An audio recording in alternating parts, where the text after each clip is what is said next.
Imaginez un instant que vous êtes confronté à l'une des vérités les plus libératrices que Jésus-Christ n'a jamais révélées à l'humanité. Beaucoup de gens ont un poids inutile dans leur cœur, croyant que leur salut dépend du nombre de fois où ils marchent sur un temple religieux. Mais la Bible nous enseigne quelque chose de complètement différent. Quelque chose qui peut transformer votre compréhension de la grâce de Dieu pour toujours. Le salut n'est pas une récompense que nous conquérions à travers notre fréquence au culte, mais un cadeau gratuit que Dieu nous offre pour sa miséricorde infinie. Dans Éphésiens 2, 8, 9, Paul le laisse cristallin. « Parce que par grâce, vous êtes sauvés par la foi. Et ce n'est pas de vous, parce que c'est le don de Dieu, non par des œuvres, de sorte que personne ne glorise. » Notez comment ces mots résonnent au cours des siècles, nous rappelant que notre salut n'a jamais été basé sur des mérites humains ou des calendriers religieux. Lorsque nous comprenons cette vérité fondamentale, une paix profonde envahit notre être, parce que nous découvrons que Dieu ne dit pas nos pas à l'Église, mais observant la sincérité de notre cœur. C'est comme s'il avait dit « Mon fils, je m'en fiche tellement où vous êtes physiquement, mais où est votre cœur ?» Cette révélation libère des milliers de personnes vivant sous la pression constante de la performance religieuse, pensant qu'elles ont besoin d'impressionner Dieu par leur assistance.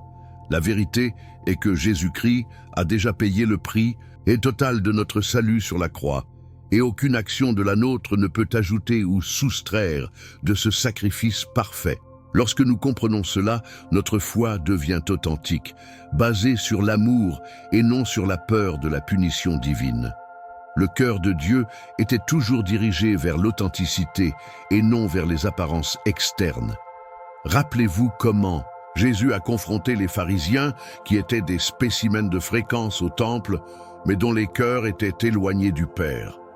Dans Matthieu 15, 8, Jésus cite Isaïe en disant « Ce peuple de lèvres m'honore, mais son cœur est loin de moi. » Ce passage révèle une profonde vérité. Dieu préfère un cœur sincère à la maison qu'un corps présent dans le temple avec un esprit absent. Combien de fois voyons-nous des gens qui ne manquent jamais un culte, mais qui vivent des vies contradictoires au cours de la semaine? D'un autre côté, il y a ceux qui, en raison des circonstances de la vie, ne peuvent pas fréquenter régulièrement une église, mais maintenir une communion intime et constante avec Jésus-Christ. La Sainte Bible nous montre que Dieu examine le cœur, pas la carte d'assistance. Lorsque David fuyait dans le désert, loin du temple, il a écrit certains des psaumes les plus profonds et les plus fidèles que nous connaissons. Psaume 63, 1 dit « Dieu, mon Dieu est toi, à l'aube je te chercherai. Mon âme a soif pour toi, ma chair aspire à toi dans une terre sèche et aride où il n'y a pas d'eau. » Regardez comment la distance physique n'a pas empêché David d'avoir une expérience spirituelle profonde. Cela nous apprend que le vrai culte est né d'un cœur qui cherche vraiment Dieu, quel que soit le lieu où il est. La foi qui plaît au Père est celle qui jaillit de la gratitude pour ce que Christ a fait pour nous, et non de l'obligation de remplir les protocoles religieux. Les exemples bibliques sont abondants en ce qui concerne les personnes qui ont trouvé le salut à l'extérieur des murs d'une institution religieuse. Le voleur sur la croix est peut-être l'exemple le plus puissant de cette vérité. Dans Luc 23, 42-43, nous voyons cet homme dans les derniers instants de sa vie criant Jésus, « Seigneur, souviens-toi de moi quand tu viens dans ton royaume. » Et quelle a été la réponse du Christ? « Je vous dis qu'aujourd'hui vous serez avec moi au paradis. » Il observe que cet homme n'avait jamais fréquenté une église chrétienne. Il n'avait jamais été baptisé dans une dénomination spécifique. Il n'avait jamais contribué à la dîme ou aux offres. Son salut était basé uniquement sur sa véritable foi en Jésus-Christ en tant que sauveur. Cet exemple détruit tout argument selon lequel la fréquence à l'église est nécessaire au salut. Un autre exemple puissant est l'Église primitive, qui se réunissait dans des maisons simples. Dans Actes 2, 46-47, nous lisons « Et persévérant unanime tous les jours dans le temple et commençant le pain dans les maisons, mangeaient avec la Joie et la simplicité du cœur, louant Dieu et ayant une faveur avec tout le peuple. Les premiers chrétiens n'avaient pas de bâtiments élaborés ou de structures institutionnelles complexes, mais ont connu la présence de Dieu d'une manière puissante. Cela nous montre que l'essence de la foi n'est pas dans le lieu physique, mais dans une véritable communion avec le Christ. Lorsque nous comprenons ces exemples, nous nous libérons de la pression religieuse et embrassons la liberté de l'Évangile. La grâce de Dieu est si vaste qu'elle atteint les gens dans les circonstances les plus diverses. Pensez à ceux qui sont malades et ne peuvent pas quitter la maison, chez les personnes âgées dans les asiles, les prisonniers, ceux qui vivent dans des zones reculées sans accès à une église. Dieu les a-t-il abandonnés parce qu'ils ne peuvent pas assister à des cultes réguliers? Absolument pas. La Bible nous assure dans Romains 10, 13 que tous ceux qui invoqueront le nom du Seigneur seront sauvés. Il ne dit pas « quiconque fréquente l'Église sera sauvé », mais souligne l'invocation sincère du nom de Jésus. Cette vérité doit apporter un grand réconfort à ceux qui, pour diverses raisons, ne peuvent pas maintenir une aide régulière aux services religieux. Dieu connaît chaque cœur, toutes les circonstances, chaque limitation. Ce n'est pas un Dieu légaliste qui condamne les techniciens, mais un Père aimant qui regarde la sincérité de la foi. Dans Jean 4, 23-24, Jésus lui-même a déclaré « Mais le moment vient, et maintenant c'est, quand les vrais adorateurs adoreront, le Père en esprit et en vérité, parce que le Père adorateur cherche également à l'adorer. Dieu est l'esprit, et ceux qui l'adorent, en esprit et en vérité, il est vraiment nécessaire qu'ils adorent. » Notez que Jésus n'a pas mentionné un endroit spécifique, mais une attitude du cœur. L'adoration dans l'esprit et la vérité peut se produire partout où il y a un cœur sincère à la recherche de Dieu. Cette compréhension révolutionne notre point de vue sur la foi et nous libère pour expérimenter Dieu plus authentiquement. Lorsque nous embrassons cette vérité libératrice, notre relation avec Dieu est complètement transformée. Nous ne servons plus pour l'obligation ou la peur, mais pour l'amour et la gratitude. La vraie foi fleurit lorsque nous comprenons que nous sommes inconditionnellement aimés par Dieu, quelle que soit notre performance religieuse. Dans 1 Jean 4, 19, nous lisons « Nous l'aimons parce qu'il nous aimait en premier ». Cet amour précédent de Dieu est la base de toute foi authentique. Lorsque nous avons compris que nous étions aimés avant de faire quoi que ce soit de bien, que nous avons été choisis avant le fondement du monde, Éphésiens 1, 4, notre perspective change radicalement. L'aide de l'Église, quand cela se produit, devient une expression de l'amour et de la gratitude, pas une obligation de gagner, une faveur divine. Cette compréhension nous aide également à être plus compatissants avec ceux qui traversent des saisons difficiles dans leur journée de foi. Au lieu de juger quelqu'un pour son absence dans les cultes, nous pouvons offrir un soutien, une compréhension et un amour. Après tout, le même Jésus qui nous a sauvés nous a également appelés à nous aimer comme il nous aimait, Jean 13, 34-35. Cette vérité sur le salut par la foi, pas souvent, nous prépare à explorer plus profondément comment Dieu voit vraiment nos cœurs et comment nous pouvons vivre sans peur religieuse qui tourmente de nombreux croyants sincères. Il y a une vérité puissante qui doit être proclamée sur les toits. Dieu n'est pas un tyran céleste qui attend de vous punir pour avoir manqué un culte. Cette image déformée du Père a tourmenté d'innombrables croyants sincères, créant une foi basée sur la peur au lieu de l'amour. Mais lorsque nous examinons attentivement les Écritures, nous découvrons une réalité complètement différente. Dans Romains 8, 1, Paul déclare avec l'autorité divine « Maintenant alors, aucune condamnation n'est pour ceux qui en Christ Jésus ». Pouvez-vous ressentir le poids de cette déclaration? Aucune condamnation ne signifie exactement cela. Aucun. Il n'y a pas de condamnation pour manquer un culte. Il n'y a pas de condamnation pour avoir des doutes. Il n'y a pas de condamnation pour passer des saisons difficiles dans votre journée. De foi, cette vérité doit pénétrer profondément votre cœur, car plusieurs fois, la faute que nous ressentons pour ne pas assister à l'Église ne vient pas de Dieu, mais des pressions humaines et des traditions religieuses qui ont déformé le véritable caractère du Père. Jésus lui-même nous a montré un Dieu de compassion, pas de condamnation. Lorsque la femme adultère a été amenée devant lui dans l'espoir d'être lapidée selon la loi, qu'a fait le Christ? Dans Jean 8, 11, il a dit « Même je ne te condamne pas, et pas peu plus ». Si Jésus n'a pas condamné quelqu'un surprise dans un péché flagrant, pourquoi devrait-il condamner quelqu'un qui ne peut tout simplement pas assister à un culte? Cette perspective révolutionne notre compréhension du caractère de Dieu et nous libère de vivre son amour sans les chaînes de la peur religieuse. L'amour parfait de Dieu a le pouvoir d'expulser toute la peur de nos cœurs. Dans 1 Jean 4, 18, nous avons trouvé l'une des déclarations les plus libératrices de toute la Bible. Dans l'amour, il n'y a pas de peur, mais l'amour parfait a peur, parce que la peur mène en soi. Là où celui qui craint n'a pas été perfectionné dans l'amour. Réfléchissez à ces mots un instant. Si vous vivez avec peur que Dieu vous punisse de ne pas aller à l'église, cela indique que vous n'avez pas encore pleinement vécu votre amour parfait. Dieu n'est pas comme un patron exigeant qui marque la carte tricotée, mais en tant que Père aimant, qui comprend nos limites et nos circonstances.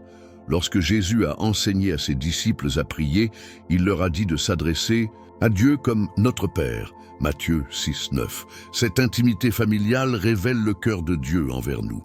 Un père aimant terrestre ne punit pas son fils pour ne pas avoir pu lui rendre visite quand il est malade ou par des difficultés. De la même manière, notre Père céleste comprend nos limites humaines. La peur de la punition divine pour les occultes disparus provient souvent d'enseignements déformés qui présentent Dieu comme un être vindicatif au lieu du Père aimant qu'il est vraiment. Lorsque nous commençons à voir Dieu à travers les yeux de Jésus, qui est venu nous révéler le vrai caractère du Père, notre perspective est complètement transformée. Le même Jésus qui m'a dit « Venez à moi, tous ceux qui sont travaillés et chargés, et je vous ferai vous reposer ». Matthieu 11, 28 n'attend pas de nous punir, mais de nous réconforter et de nous renforcer dans nos faiblesses. La liberté que nous trouvons dans l'Évangile est vraiment révolutionnaire lorsque nous la contrastons avec les systèmes religieux basés sur la peur. Jésus n'est pas venu pour créer une nouvelle forme d'esclavage religieux, mais proclamer la liberté aux captifs. Luc 4, 18. Cette liberté comprend la libération de la peur constante de ne pas en faire assez pour plaire à Dieu. Dans Galates 5, 1, Paul nous exhorte « Restez alors fermement dans la liberté avec laquelle Christ nous a fait libérer, et vous n'êtes pas à nouveau soumis au joug de l'esclavage. » Le joug de l'esclavage comprend la pression constante de la performance religieuse, la peur de ne pas répondre aux attentes humaines et l'anxiété de ne pas être assez bonne pour Dieu. Lorsque Christ est mort sur la croix, il a non seulement payé nos péchés, mais nous a également libérés de toutes les formes d'esclavage religieux. L'obéissance qui plaît à Dieu n'est pas née de la peur de la punition, mais de l'amour et de la gratitude pour ce qu'il a déjà fait pour nous.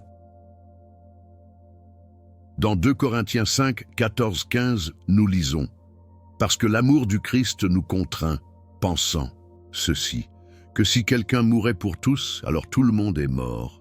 Et pour tous ceux qu'il est mort, de sorte que ceux qui vivent ne vivent plus pour eux-mêmes, mais pour celui qui est mort et ressuscité pour eux. » C'est la bonne motivation pour la vie chrétienne, pas la peur, mais l'amour. Lorsque nous comprenons à quel point Christ nous aime, notre réponse naturelle est de l'aimer en retour, non pas par obligation, mais pour une véritable gratitude. Cette compréhension transforme complètement notre relation avec Dieu et nous libère pour vous servir avec joie au lieu de la peur. Il est important de reconnaître que plusieurs fois, la peur de la punition divine est perpétuée par des chefs religieux qui, consciemment ou inconsciemment, utilisent la culpabilité comme outil de contrôle. Jésus lui-même a confronté cette tendance en son temps. Dans Matthieu 23, 4, il a critiqué les chefs religieux en disant « parce qu'ils attachent lourds et difficiles à porter et les mettent sur les épaules des hommes. Mais ils ne veulent même pas les déplacer d'un seul doigt. Ces charges lourdes comprennent des attentes non bibliques qui créent une culpabilité et une peur inutile. Un leader vraiment pieux ne manipule pas par la peur, mais pointe constamment vers la grâce et l'amour de Dieu. Lorsque Jésus a décrit son joug, il a dit que c'était facile et sa charge légère. Matthieu 11h30. Cela ne signifie pas que la vie chrétienne n'a pas de défis, mais nous ne devons pas charger des pesos que Dieu n'a jamais fait semblant de porter.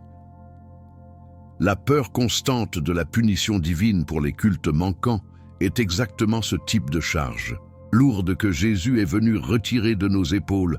Au lieu de vivre à l'ombre de la peur, nous pouvons marcher à la lumière de son amour, sachant que leurs miséricordes sont nouvelles tous les matins. Regrette 3:23.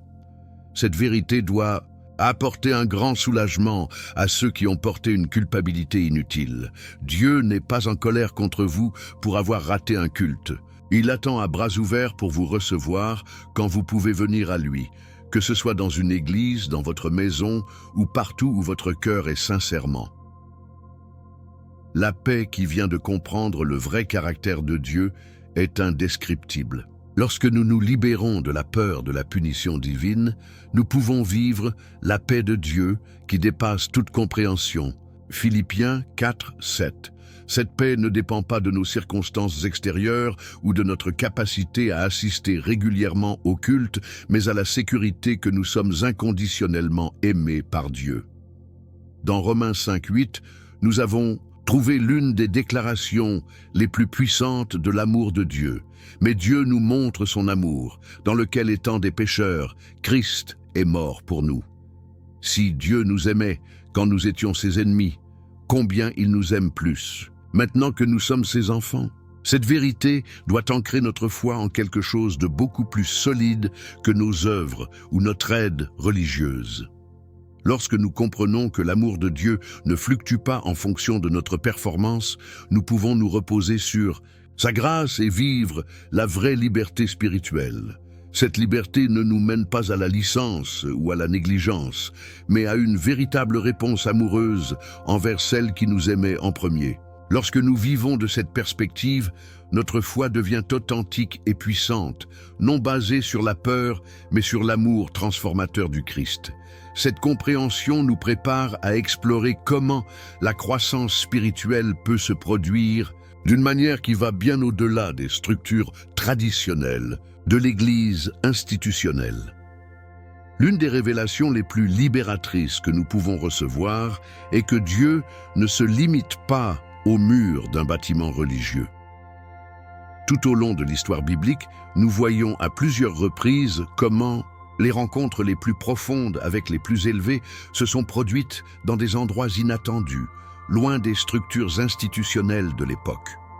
Moïse, l'un des plus grands leaders que l'humanité a connu sa transformation, la plus radicale, non pas dans un temple, mais dans la solitude du désert. Pendant 40 ans, tandis que les moutons de moutons à Madian, Dieu préparait son cœur à une mission extraordinaire.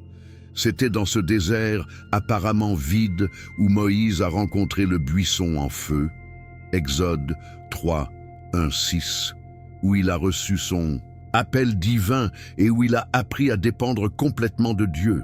Cette absence apparente de la vie religieuse formelle était en réalité l'université de Dieu pour Moïse.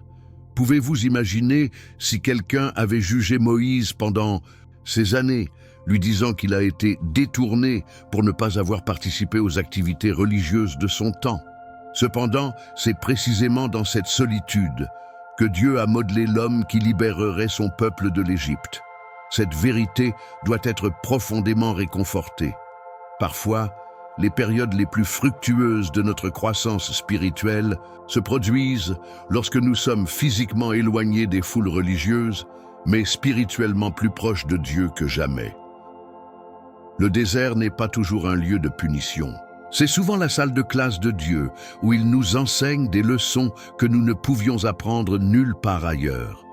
Elijah un autre géant de la foi, a vécu l'une de ses rencontres les plus intimes avec Dieu, non pas dans le mont Carmelo avant la foule, mais dans la solitude d'une grotte. Après sa grande victoire sur les prophètes de Baal, Elijah s'est retrouvé à fuir, s'est découragé et apparemment vaincu. Dans 1 Kings 19, 9, 12, nous voyons comment Dieu l'a rencontré sur le mont Horeb, pas dans le vent ou dans le tremblement, de terre ou dans le feu, mais dans un sifflement paisible et délicat. Cette expérience a complètement transformé la perspective d'Elijah et lui a donné de nouvelles forces pour continuer son ministère. Qu'est-ce qui nous apprend cela? Que Dieu parle souvent plus clairement en silence et en solitude qu'au milieu du bruit et des foules. De nombreuses personnes qui ne peuvent pas assister régulièrement à des cultes en raison de la maladie, de la dépression, des traumatismes ou des circonstances difficiles peuvent subir des rencontres profondes avec Dieu dans le silence de leur maison. La croissance spirituelle n'est pas toujours bruyante ou visible. Cela se produit souvent dans les moments les plus silencieux et les plus privés de notre vie. Lorsque David était caché dans des grottes, fuyant Saül, il a écrit certains des psaumes les plus profonds et les plus foins que nous avons aujourd'hui. Le psaume 142, écrit dans une grotte, dit « Avec ma voix je crierai à Jéhovah, dans ma voix je demanderai à Jéhovah merci ». Ces moments d'isolement apparent étaient en fait des périodes de croissance spirituelle intense. Cela doit nous donner une toute nouvelle perspective sur les saisons difficiles de notre vie, reconnaissant que Dieu peut même utiliser nos moments solitaires pour se rapprocher de lui. L'exemple suprême de la croissance spirituelle des structures institutionnelles est Jésus-Christ lui-même. Avant de commencer son ministère public, Jésus a passé 40 jours dans le désert, jeûné et prié. Matthieu 4, 1, 11. Ce temps de solitude n'était pas une perte de temps ou une déviation de son objectif. C'était une préparation essentielle à tout ce qui viendrait plus tard. Dans le désert, Jésus a fait face aux tentations les plus profondes et est sorti victorieuse, renforcée et préparée à sa mission. Au cours de son ministère, nous voyons à plusieurs reprises comment Jésus s'est détourné de la foule pour être seul avec le Père. Lucas 5, 16 nous dit « Mais il est parti dans des endroits déserts et a prié ». Si le Fils de Dieu lui-même avait besoin de ces moments de solitude pour grandir spirituellement et rester connecté au Père, combien nous? Cela nous apprend que l'intimité avec Dieu ne nécessite pas la présence des autres. En fait, il approfondit souvent la solitude. Jésus a également enseigné l'importance de la prière privée dans Matthieu 6, 6. Mais vous, lorsque vous priez, entrez dans votre chambre et avez fermé la porte. Priez votre Père qui est secret, et votre Père qui voit en secret vous récompensera en public. Cet enseignement révolutionne notre compréhension de savoir où et comment nous pouvons grandir spirituellement. La chambre peut être n'importe où nous pouvons être seuls avec Dieu. Notre chambre, un jardin, un parc ou même notre voiture. L'important n'est pas le lieu physique, mais la sincérité du cœur qui cherche Dieu. Cette vérité doit libérer ceux qui se sentent coupables de ne pas pouvoir assister régulièrement à des cultes, leur rappelant qu'ils peuvent connaître une croissance spirituelle profonde dans l'intimité de leur relation personnelle avec le Christ. L'histoire est pleine d'exemples de personnes qui ont connu des transformations spirituelles profondes dans la solitude. Les moines du désert des premiers siècles, bien qu'ils aient apporté l'isolement à l'extrême que nous ne recommandons pas nécessairement, a démontré que la solitude peut être un environnement puissant pour la croissance spirituelle. Beaucoup de grandes réévaluations de l'histoire ont commencé non pas lors de grandes réunions, mais dans le cœur des individus à la recherche de Dieu en privé. John Wesley a vécu son cœur étrangement chauffé, non pas dans une grande cathédrale, mais lors d'une petite réunion à la rue Aldersgate. George Muller a développé sa foi extraordinaire non pas principalement à travers les sermons, mais à travers des heures de prière privée et d'études bibliques. Charles Spurgeon, connu sous le nom de prince des prédicateurs, a attribué son pouvoir spirituel non seulement à sa prédication publique, mais à ses moments privés de communion avec Dieu. Ces exemples nous montrent qu'une croissance spirituelle authentique se produit souvent dans des endroits plus simples et plus privés. De nos jours, avec toutes les technologies disponibles, quelqu'un peut écouter des sermons édifiants, participer à des études bibliques en ligne et maintenir la communion avec d'autres croyants sans nécessairement être physiquement présent dans un bâtiment d'église. La pandémie Covid-19 l'a clairement démontré lorsque des millions de croyants dans le monde ont maintenu et même approfondi leur foi tout en adorant de leur maison. Cela ne devrait pas minimiser l'importance de la communion avec d'autres croyants, mais pour élargir notre compréhension de la façon et de la véritable croissance spirituelle. La clé de la croissance spirituelle en dehors des structures institutionnelles est de maintenir des disciplines spirituelles cohérentes et une véritable recherche de Dieu. La prière personnelle, l'étude biblique, le culte privé et la méditation des mots peuvent être si puissants, sinon plus, que n'importe quel programme religieux.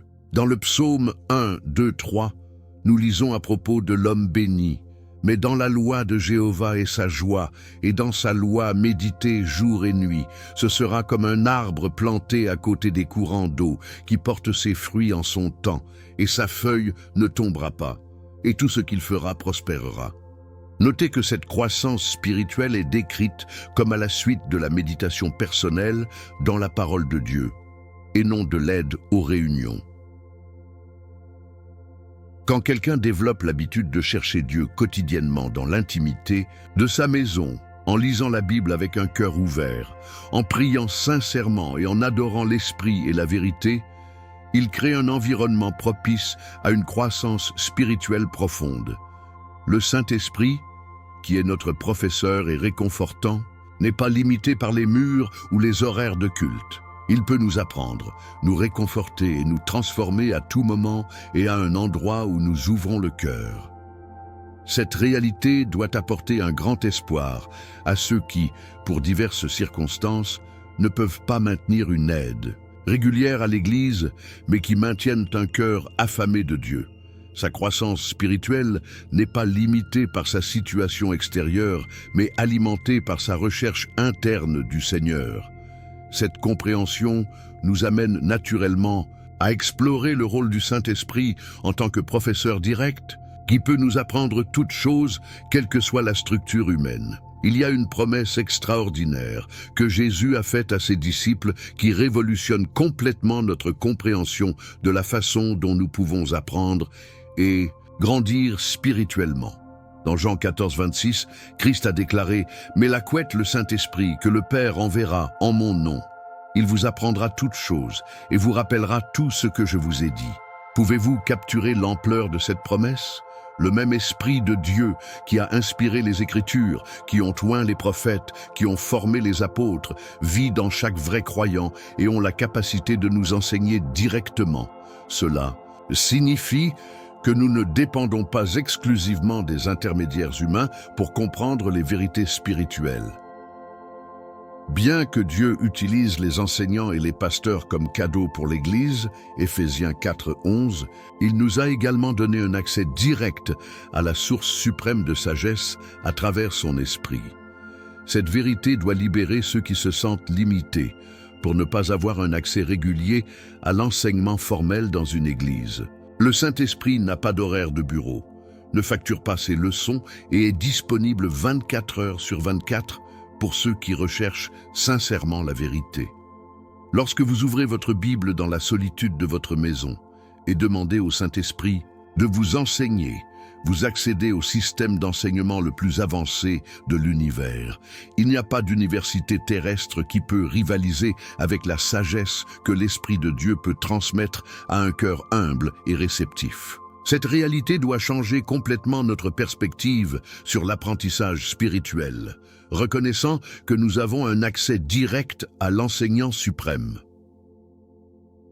L'autonomie spirituelle que le Saint-Esprit nous fournit est vraiment libératrice lorsque nous la comprenons correctement. Dans 1 Jean 2,20, l'apôtre a écrit « Mais vous avez l'onction du Saint et savez tout ». Et au verset 27, il continue « Mais l'onction que vous avez reçue de lui reste en vous, et vous n'avez besoin de personne pour vous enseigner.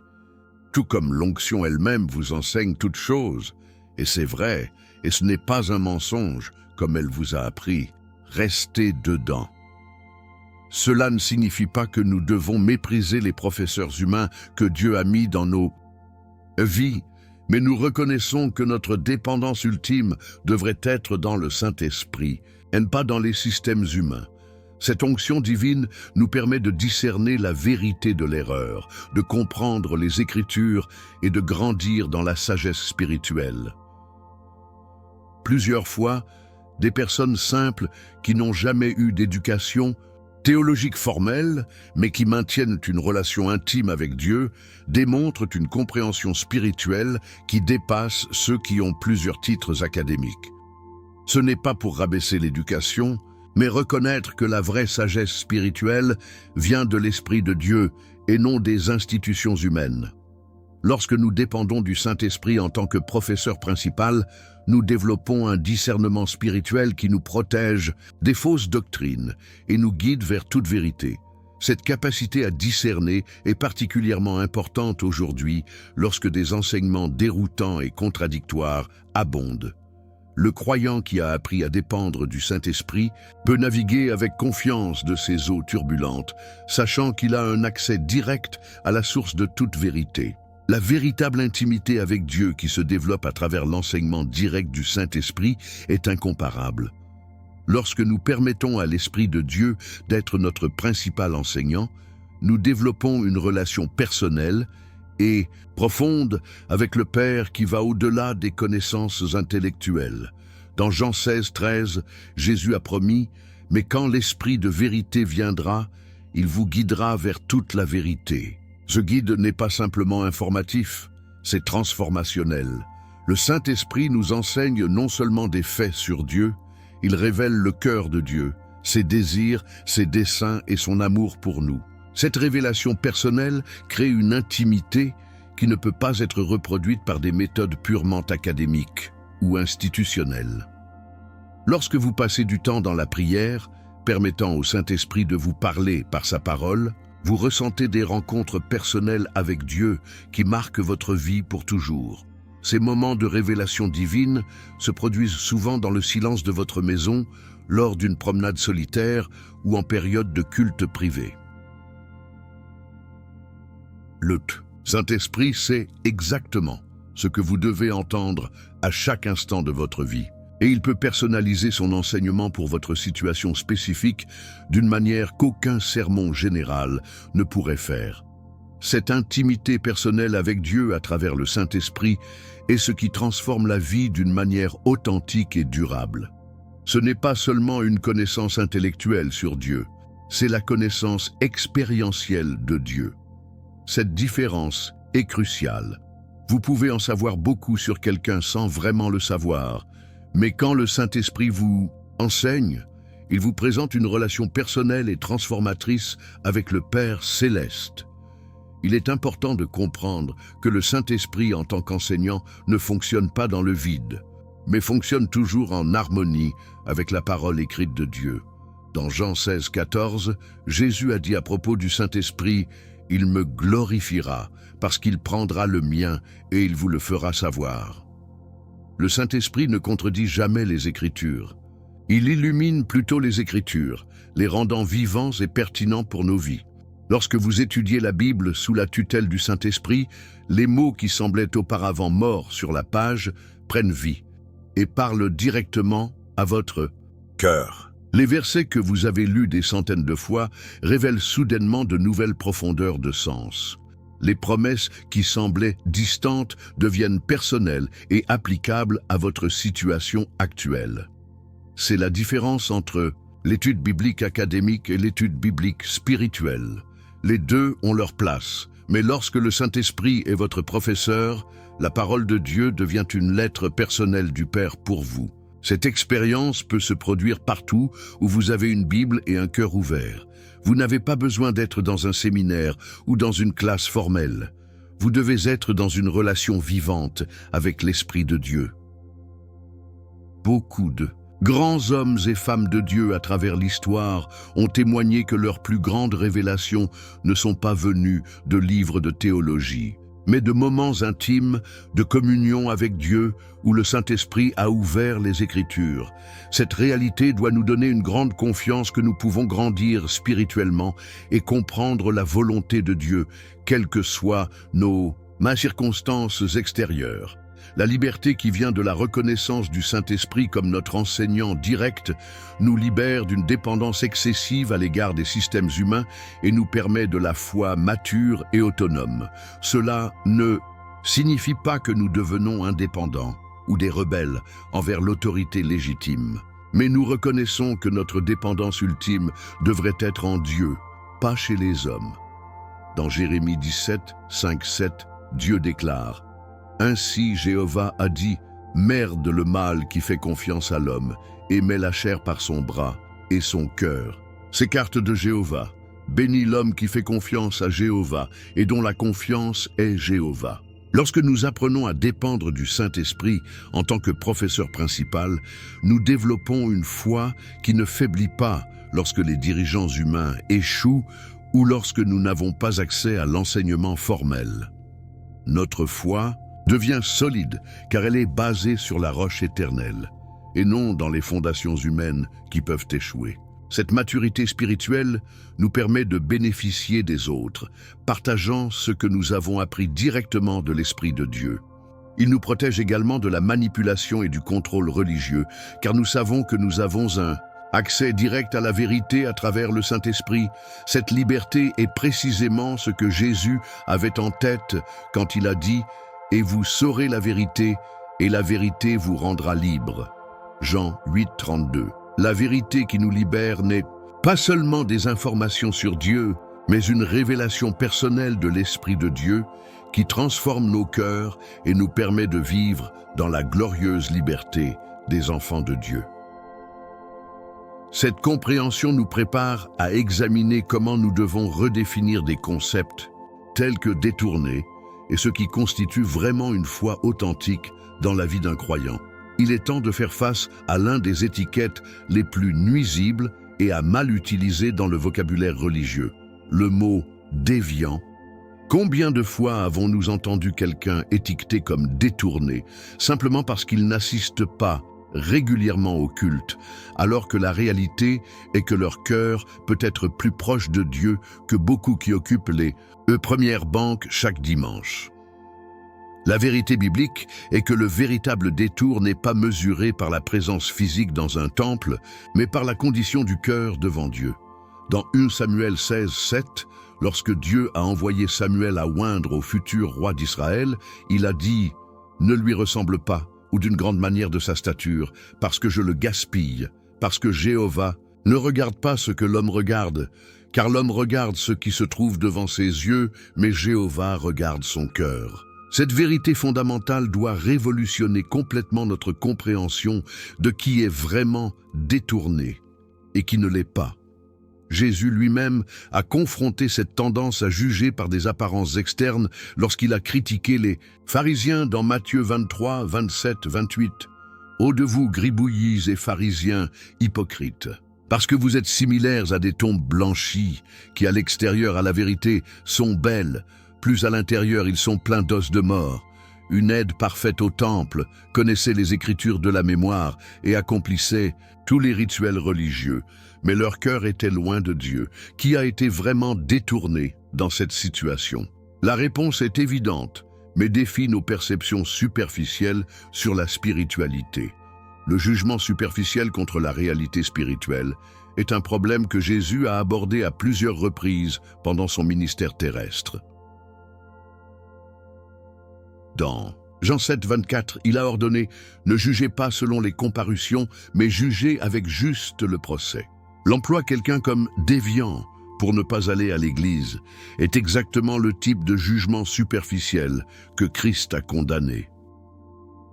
La réalité spirituelle est beaucoup plus complexe et profonde que la simple assistance aux réunions religieuses. Considérez la parabole du pharisien et du publicain dans Lucas 18, 9, 14.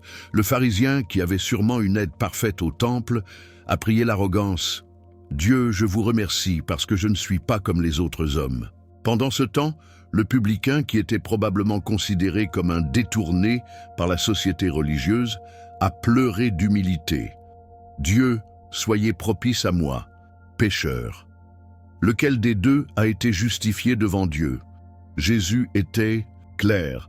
Le publicain est rentré chez lui justifié, pas le pharisien. Cette parabole détruit nos idées préconçues sur qui est proche de Dieu et qui ne l'est pas. Plusieurs fois, ceux qui sont sortis des institutions religieuses ont une foi plus authentique et un cœur plus humble que ceux qui sont à l'intérieur, mais pleins de fierté religieuse. La Samaritaine dans le puits, Jean 4, était considérée comme une déviante pour plusieurs raisons. C'était le Samaritain. Elle avait eu 5 maris et vivait avec un homme qui n'était pas son mari. Cependant, quand il a rencontré Jésus, sa foi était si authentique qu'il est devenu le premier évangéliste, conduisant toute sa ville à connaître le Christ. Pendant ce temps, les chefs religieux respectables ont rejeté Jésus et ont conspiré pour le tuer. Cette ironie doit nous faire réfléchir profondément sur la façon dont nous évaluons la spiritualité des autres. L'essence de la foi authentique ne réside pas au nom de l'Église que vous fréquentez, mais dans la transformation quotidienne du cœur que vous vivez. Dans 2 Corinthiens 5, 17, nous lisons « Donc, si quelqu'un est en Christ, une nouvelle créature, de vieilles choses se sont produites. Voici tous nouveaux. » Cette transformation peut se produire et se manifester indépendamment de l'affiliation religieuse formelle. La foi authentique est mise en évidence dans le fruit de l'esprit. L'amour, la joie, la paix, la patience, la bénignité, la bonté, la foi, la douceur, la tempérance. Galates 5, 22, 23. Ces fruits peuvent s'épanouir au cœur de quelqu'un qui prie dans la solitude de leur maison autant que quelqu'un qui assiste une congrégation. En fait, parfois la pression sociale et les attentes religieuses peuvent entraver le développement de ces véritables fruits, tandis que l'intimité privée avec Dieu les cultive naturellement. Jésus a enseigné que, pour ces fruits, vous les connaîtrez, Matthieu 7, 16, pas pour son aide aux réunions religieuses. Une personne qui pratique l'amour inconditionnel, qui pardonne à ses délinquants, qui aide ceux qui en ont besoin, qui vit avec intégrité et qui cherche honnêtement Dieu, manifeste la foi authentique, peu importe où ou comment il exprime sa spiritualité. Cette compréhension doit nous libérer des étiquettes superficielles et nous aider à reconnaître le travail de Dieu dans des endroits et des gens inattendus. La foi authentique est comme une rivière souterraine qui peut germer dans n'importe quel domaine où elle trouve un cœur réceptif, ne se limite pas aux canaux institutionnels que les hommes ont construits. Il est crucial de reconnaître que le Saint-Esprit ne se limite pas aux organisations religieuses et peut agir puissamment partout où il trouve une vraie foi. Dans Jean 3, 8, Jésus a comparé l'œuvre de l'Esprit au vent. Le vent souffle d'où il veut, et vous entendez son son, mais vous ne savez pas d'où il vient, ni d'où il va, tout comme quelqu'un qui est né de l'Esprit. Cette comparaison révèle la nature, libre et imprévisible de l'œuvre divine. L'Esprit de Dieu n'est pas limité par les dénominations, les bâtiments ou les structures humaines. Il peut toucher le cœur de quelqu'un dans un hôpital, transformer une vie en prison ou manifester son pouvoir dans la solitude d'une maison. L'histoire est pleine d'exemples de personnes qui ont connu des rencontres puissantes avec Dieu hors des contextes religieux traditionnels. L'apôtre Paul a été transformé sur la route de Damas, pas en synagogue. Cornélio, le centurion romain, a reçu une vision divine dans sa maison, acte 10. La femme de la Samarie a bien trouvé le Messie à côté d'un puits d'eau, pas dans le temple. Ces exemples nous apprennent que Dieu n'est pas limité par nos attentes religieuses ou nos structures institutionnelles. Lorsque nous reconnaissons cette vérité, nous cessons de juger la spiritualité des autres sur la base de critères externes et commençons à rechercher des preuves du fruit de l'esprit dans leur vie. Cette perspective nous rend plus humbles, plus compatissants et plus ouverts à la reconnaissance de l'œuvre de Dieu dans des endroits inattendus. Cela nous libère également de la pression pour nous conformer aux attentes religieuses qui peuvent ne pas être bibliques, nous permettant de rechercher Dieu avec l'authenticité et la liberté. La foi authentique, dans son essence la plus pure, est une relation personnelle et intime avec Jésus-Christ qui se manifeste dans une vie transformée, quel que soit le contexte religieux extérieur. Cette foi n'a pas besoin de validation humaine, car elle est validée par le témoignage interne du Saint-Esprit. Dans Romains 8:16, nous lisons « L'Esprit lui-même témoigne de notre esprit, que nous sommes des enfants de Dieu. Ce témoignage interne est plus fiable que tout certificat d'adhésion ou de reconnaissance institutionnelle. » Quand quelqu'un a véritablement vécu la nouvelle naissance, quand elle a été transformée par la puissance de l'Évangile, lorsqu'il vit dans la communion quotidienne avec le Christ, il manifeste une foi authentique que les autres le reconnaissent ou non. Cette foi est caractérisée par une recherche constante de Dieu, un amour croissant de sa parole, une vie de prière sincère et un désir de plaire à Dieu dans tous les domaines de la vie. Il peut se manifester dans un missionnaire dans des terres lointaines, chez une mère qui prie pour ses enfants à la maison, chez un travailleur qui témoigne de sa vie dans son lieu de travail, ou chez un vieil homme qui intercède par d'autres de son lit de maladie. La foi authentique n'est pas limitée par l'âge, le sexe, l'éducation, la position sociale ou l'affiliation religieuse. Il est disponible pour tous ceux qui cherchent sincèrement Dieu et se donnent à Jésus-Christ comme leur Sauveur et Seigneur. Cette compréhension doit nous remplir d'espoir et nous libérer de jugements superficiels, reconnaissant que la famille de Dieu est beaucoup plus large et diversifiée que nos structures religieuses ne le suggèrent souvent. En fin de compte, ce qui compte vraiment, c'est l'endroit où nous adorons, mais qui nous adorons, et comment ce culte transforme nos vies pour refléter le caractère du Christ en un monde qui a désespérément besoin de voir son amour en action. Après avoir exploré ces vérités profondes sur la foi, le salut et notre relation avec Dieu, une question reste résonnante dans nos cœurs.